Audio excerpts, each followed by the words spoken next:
מה אתה מאחל לבית זית, ליום הולדת של בית זית, 60 לבית זית, מה אתה מאחל?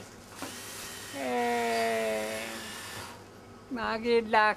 לשמוע משהו טוב, אבל משהו רע אני לא רוצה לשמוע. אבל מה טוב אתה רוצה שיקרה למושב? תבואי נדבר על זה. יאללה, להתראות. Smile without a reason why. Love as if you were a child.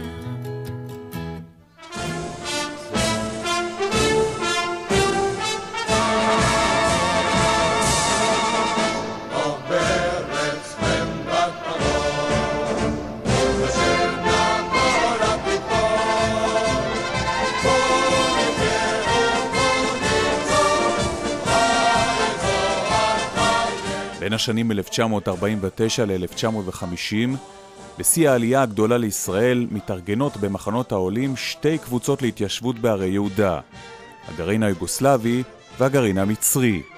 שניהם ייפגשו במושב זעיר שיקרא בעתיד בית זית.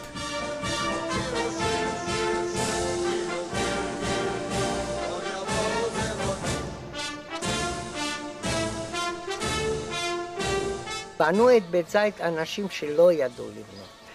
הפועלים שעשו את העבודה השחורה היינו אנחנו. בלי שום מושג איך מחזיקים פלס.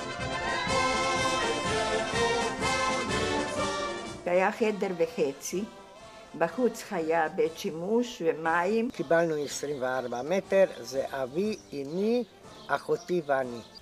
חשמל לא היה ובתים לא היו מוכנים.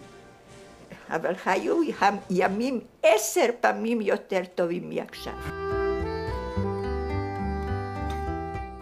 נתנו לנו עז אחד. כשבאנו, בעלי קנה 2, אחד לאבא שלו ואחד לנו, ובאנו לפה, גנבו את כולם.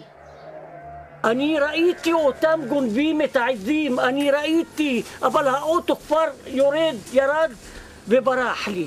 זה מעניין אתכם? כן. אף אחד לא אמר לי את זה. עכשיו תגיד. 60 שנה אני כאן, אף אחד לא אמר לי. אני בסלוניקיו היינו בשמירה ב-30 לנובמבר 50. וירדנו, הלכתי הביתה ב-5 ו-6, אני רואה אוטו וריח עזים בחרה של עזים, לקח 6, הוא לא לקח 4, 6. 6 גיהינום ייקחו אותם.